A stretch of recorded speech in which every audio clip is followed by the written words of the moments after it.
Baik,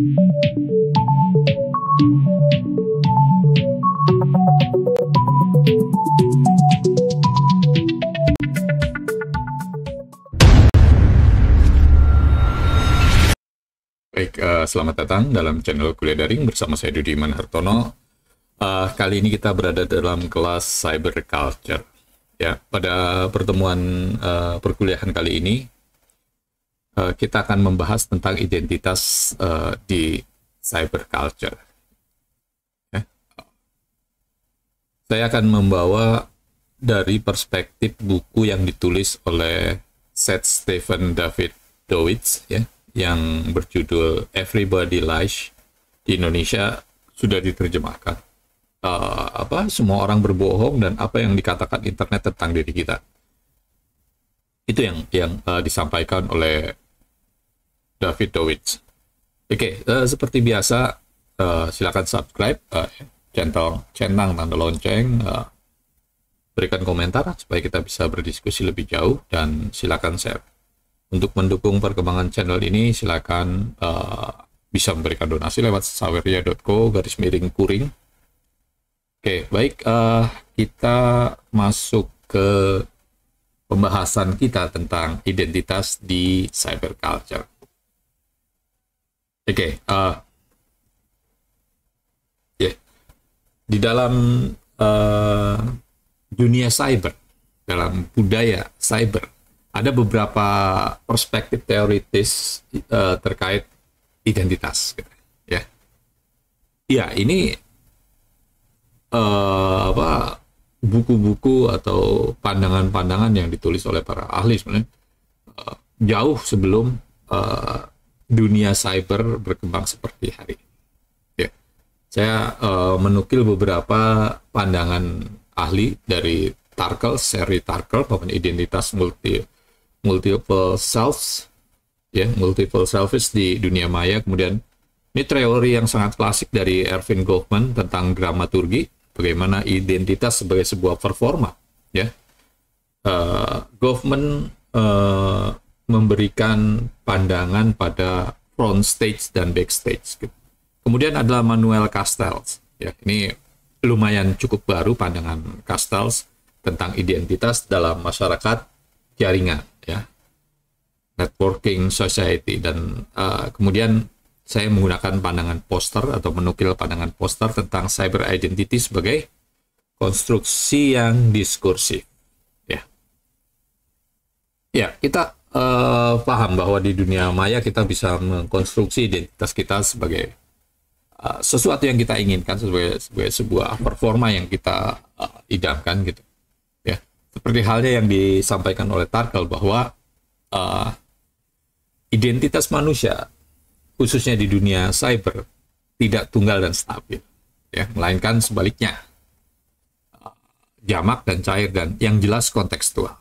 Umpamanya, saya bisa membuat akun, ya, Instagram atau akun media sosial, kemudian menuliskan identitas kita, namanya aktivis, gitu, kemudian lecturer, terus apalagi yang kita pilih untuk membranding kita di dunia, ya, seperti halnya para influencer, gitu kan, tampil dengan performa yang glamor, ya. Identitas yang glamor itu kan, kalau bahasa Erving Goffman, itu adalah bagian dari front stage, gitu. Apakah performa seseorang dalam Instagram itu sebagai sesuatu yang sama dengan backstage-nya? Atau kadang-kadang setiap kali kita melihat bagaimana seseorang di dunia maya begitu kritis, gitu kan. Dia menampilkan dirinya sebagai sosok aktivis yang kritis, gitu kan. Tapi di dunia realitas tidak mencerminkan hal seperti itu, ya. Nah, ini identitas seperti ini yang kemudian menurut Tarkle adalah multiple selfish, ya, internet. Nah, Tuan Tarkle ini melakukan riset ketika ruang-ruang obrolan chatting zaman dulu, ya, ada namanya MUDs ya, multi user dangers atau chatroom. Kalau di Indonesia tahun-tahun 90-an menjelang 2000 itu lebih dikenal dengan yang paling populer itu MIRC gitu. Nah, itu chatroom yang kita bisa bebas mencoba-coba diri kita dengan identitas ya, dengan gender, dengan performa persona yang kita inginkan. Kita tinggal menuliskan nickname kita gitu. Nickname kita mau pakai nama asli, pakai nama apa, macam-macam. Karena era itu ketika di era MARC atau MUDs itu kita awalnya belum bisa sharing image gitu. Kita hanya ngobrol, texting menggunakan teks ya, sehingga orang kemudian bisa membuat versi dirinya kembar atau beberapa sekaligus gitu. Ya, di MIRC itu kita nggak perlu register, kita masuk, kita buat nickname gitu, kemudian kita shutdown atau berhenti, masuk lagi dengan nickname yang berbeda tidak masalah. Kita bisa membuat nickname dengan di banyak forum, membuat akun dengan nickname yang berbeda di banyak forum di media sosial. Nah, itu yang kemudian dicermati oleh Tarkel sebagai multiple selves. Gitu. Ya, di ruang-ruang chatroom tadi kayak kita yang pria bisa masuk ke bagi identitas perempuan dengan menggunakan narasi-narasi yang biasa dipakai oleh perempuan. Kita mencoba berinteraksi dengan perspektif gender yang lain. Di dunia media sosial tentu lebih maju lagi. Akun-akun anonim gitu menjadi bisa lebih kritis, yang disebut saya di awal tadi kan. Kita sering melihat bahwa akun-akun yang kemudian dia kritis dan bahkan kemudian melanggar hukum, diburu polisi, begitu ditangkap, orang di balik sosok kritis itu ternyata tidak seperti yang kita bayangkan, jauh dari itu. Nah, bentuk-bentuk persona tadi yang dibuat oleh setiap orang yang masuk ke dalam dunia sosial itu adalah bentuk dalam tanda kutip ketidakjujuran. Kalau kita masuk ke Google nih dalam perspektif bukunya Everybody Lies, kalau kita pengen tahu siapa diri kita atau teman kita, cek history ya, di search engine-nya Google.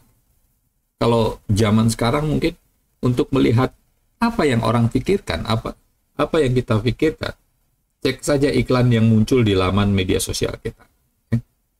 Ketika kita berpikir atau berdiskusi tentang harga sepatu baru, gitu, akan muncul banyak iklan-iklan tentang sepatu. Begitupun ketika kita bicara tentang kebugaran, kesehatan, fitness, akan muncul lama-lama. Nah, itu yang kemudian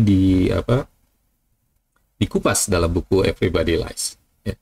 Jadi pada dasarnya manusia kita lebih jujur ketika kita menggunakan Google Search, lebih jujur ketika kita melakukan pencarian. Nah, si Tarkel ini menyebutkan bahwa identitas online itu sebenarnya tidak palsu. Jadi ketika saya menampilkan diri saya dengan persona yang lain di media sosial saya, itu bukan sesuatu yang palsu, tapi itu ekspresi dari sisi yang berbeda dari setiap individu gitu. Ya. Internet menurut Tarkel menyadarkan kita bahwa kita bukan satu kesatuan yang tetap, tapi jaringan identitas yang muncul sesuai dengan konteks sosial atau ruang digital.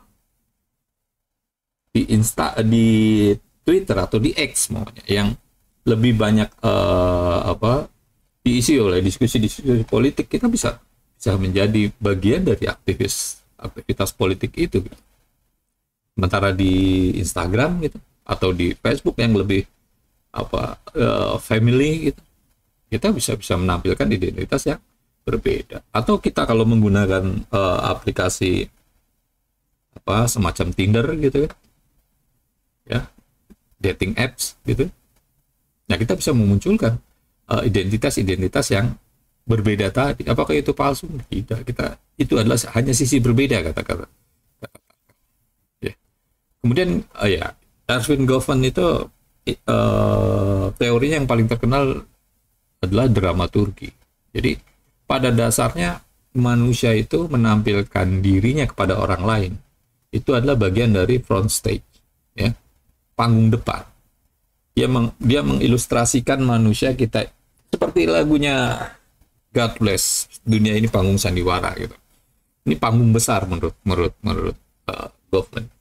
Apa yang kita tampilkan, baju yang kita pakai, yang kita pilih, itu adalah bagian dari kita membangun citra diri kita. Ya, identitas yang ditampilkan bersifat terkendali formal sesuai ekspektasi sosial gitu.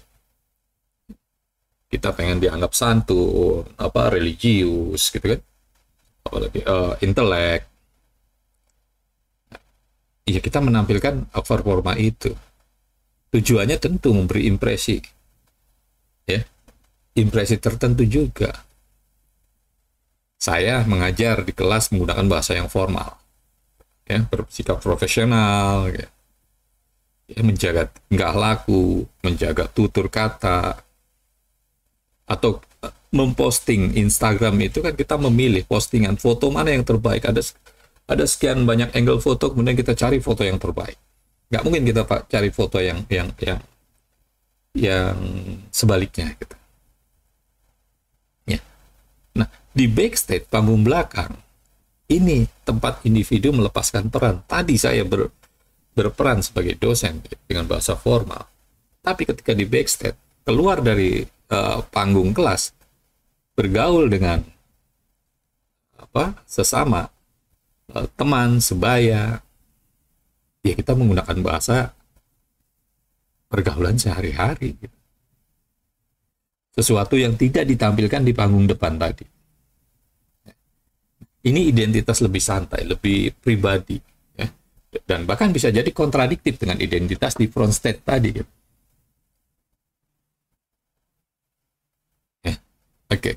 Nah, relevansinya dengan dunia cyber, front stage digitalnya itu kan ya media sosial tadi. Backstage-nya akun anonim, chat pribadi. Kita sering punya mendengar, melihat, atau bahkan kita sendiri punya beberapa akun gitu.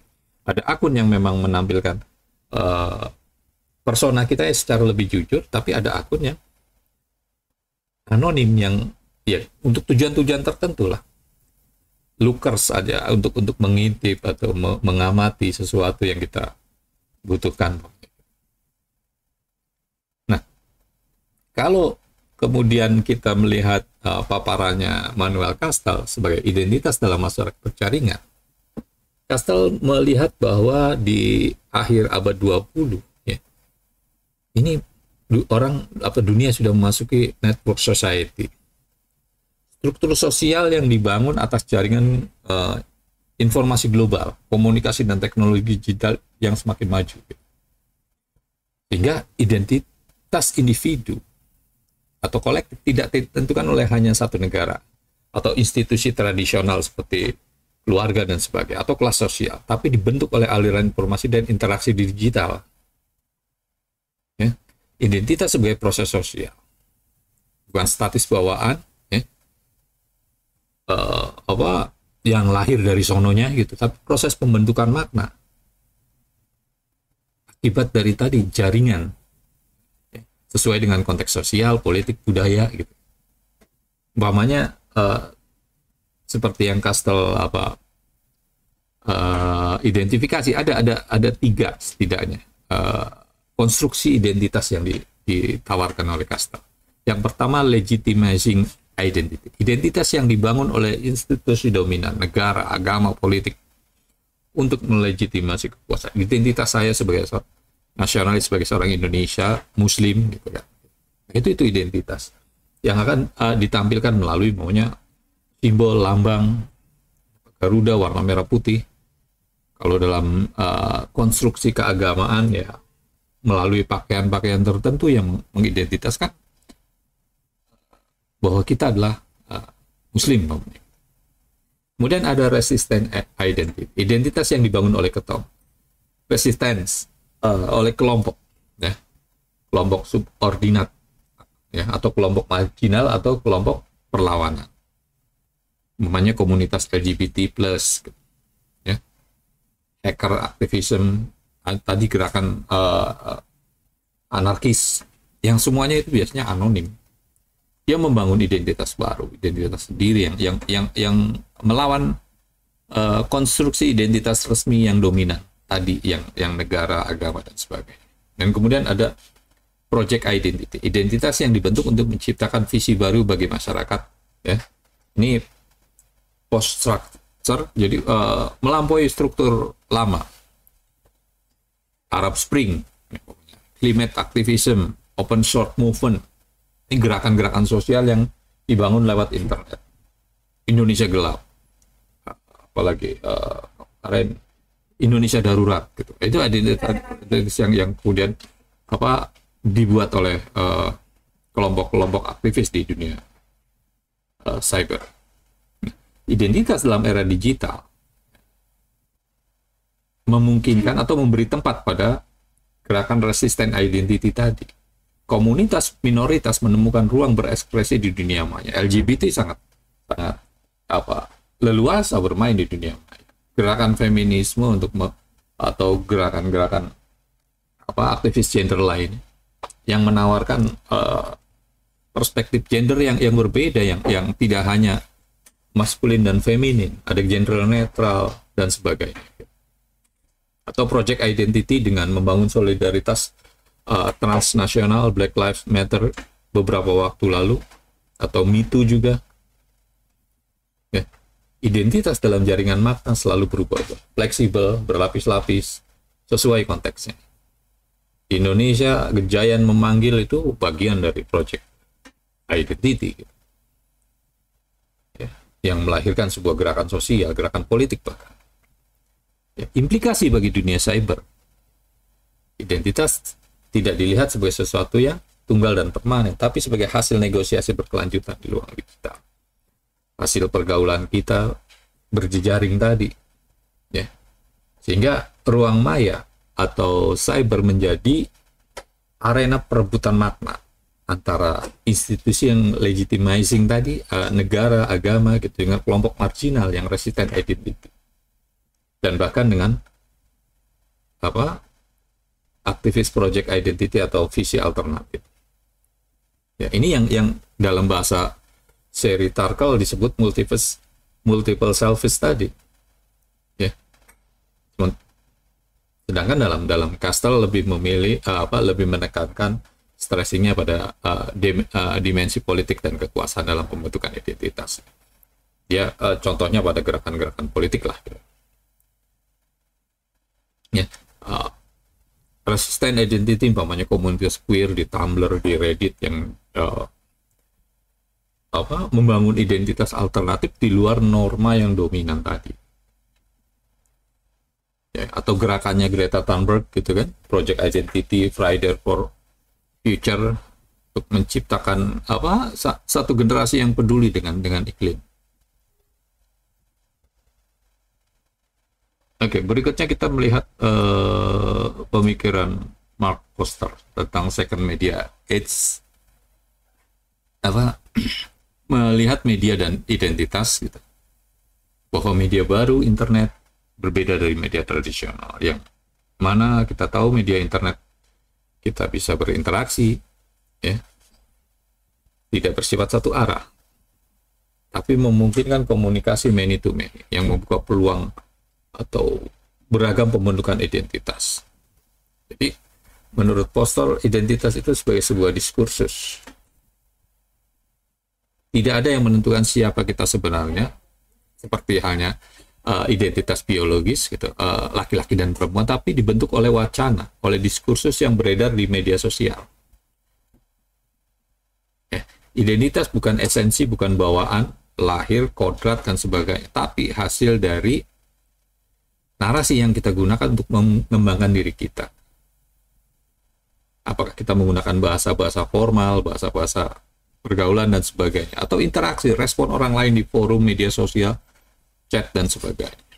Dan representasi kultural melalui simbol, melalui icon, gambar, avatar, emoji dan sebagainya.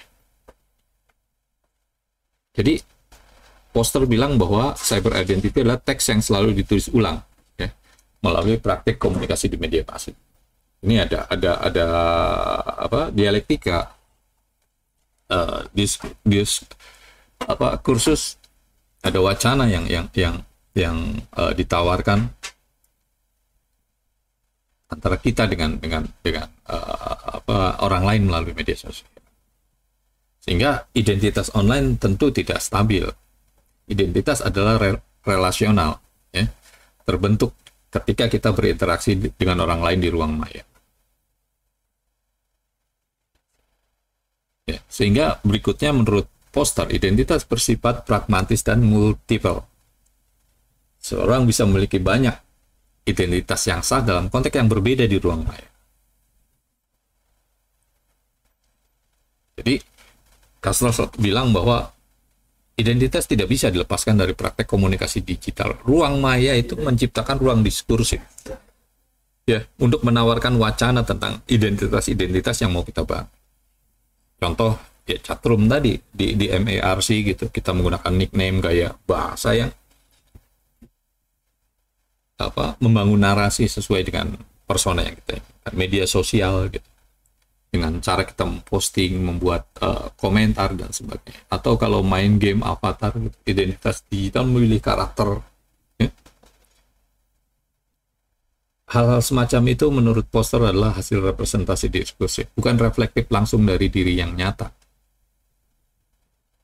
Lantas implikasinya seperti apa? Identitas digital bukan segera self-expression, tapi produk diskursif yang kolektif. Ya. Ada interaksi dengan orang lain yang kita ajak dialog melalui forum namanya. Jadi siapa diri kita di dunia maya ditentukan oleh bagaimana kita direpresentasikan, kemudian dipahami dan dinegosiasikan secara online. Ya. Jadi intinya adalah cyber identity itu konstruksi yang diskursif. Ini sebuah wacana, dibentuk melalui bahasa, interaksi, representasi, dan wacana budaya digital lainnya. Identitas ini kemudian menjadi cair, ya, berlangsung sesuai dengan konteks komunikasi.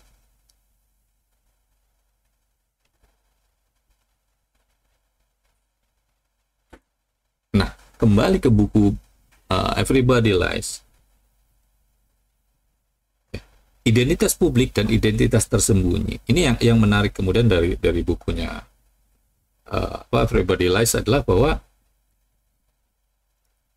ruang pencarian Google itu adalah medium yang paling jujur dari individu, dari manusia yang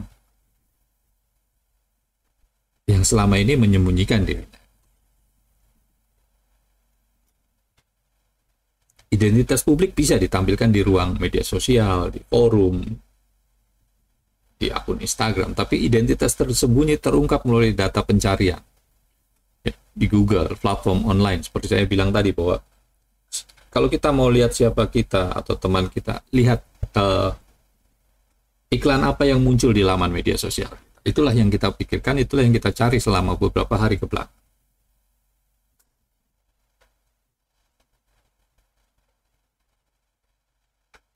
Lima tahun ke belakang, kata yang paling dicari kata LGBT, ya. Daerah yang paling banyak melakukan pencarian tentang LGBT ternyata berasal dari Sumatera Barat. Daerah yang terkenal religius, Muslim, ya.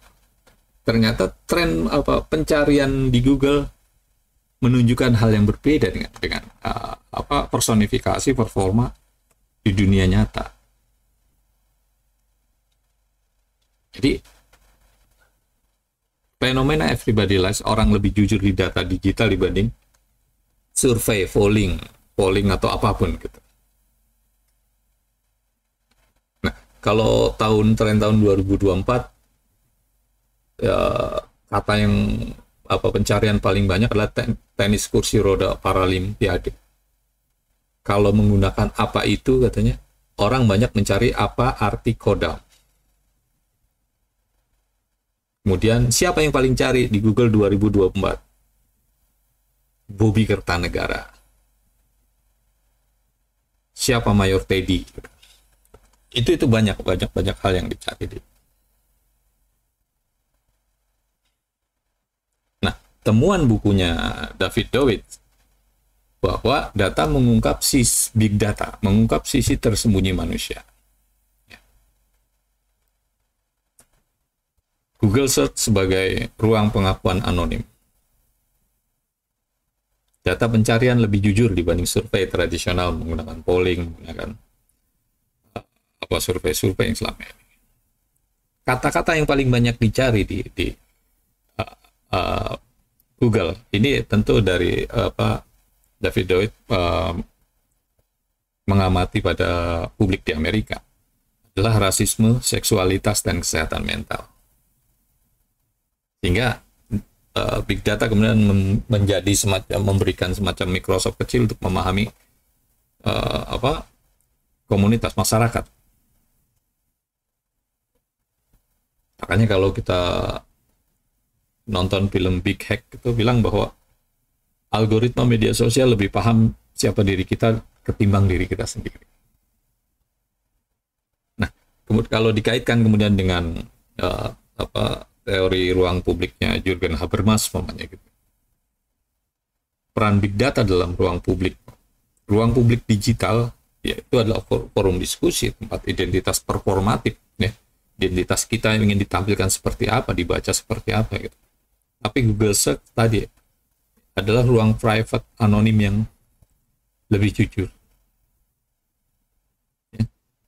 Ada performa versus kejujuran tersembunyi.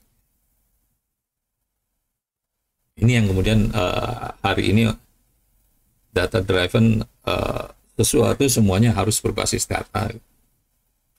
Data science menjadi sesuatu yang lagi diminati. Dengan melihat data, mengolah data, kita bisa membuat sebuah keputusan yang presisi, yang lebih valid. Ya, meskipun juga buku Everybody Lies itu juga punya keterbatasan. Ya, data bisa saja bias karena tidak semua orang online. Ya. Interpretasinya bisa menyesatkan tentu saja. Karena yang melakukan interpretasi tentu punya subjektivitas, meskipun juga dipagari oleh teori. Yang terjadi kemudian big data itu kan bisa disalahgunakan. Kita tahu kasus yang paling fenomenal adalah Cambridge Analytica ketika berhasil mengantarkan Donald Trump pertama kali menjadi presiden di Amerika Serikat. Bagaimana tim kampanye Donald Trump menggunakan data di Facebook untuk tadi mencari kecenderungan orang Amerika seperti apa.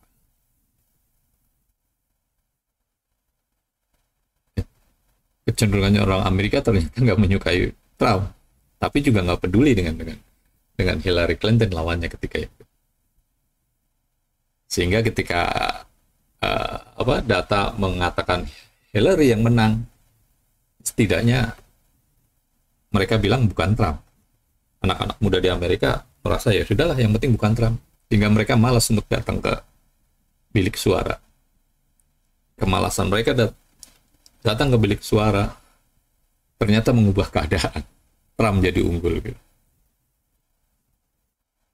Ya, etika penggunaan data sangat penting dalam dunia digital. Ya, ketika umpamanya di Indonesia Indomie membuat iklan dengan menggunakan AI gitu. Kemudian dikritik habis-habisan bahwa yang dilakukan AI itu kan menduplikasi gambar atau karya seni yang dibuat oleh manusia yang diunggah di internet, ya, dimodifikasi oleh AI. Ini yang kemudian menjadi problematik etika.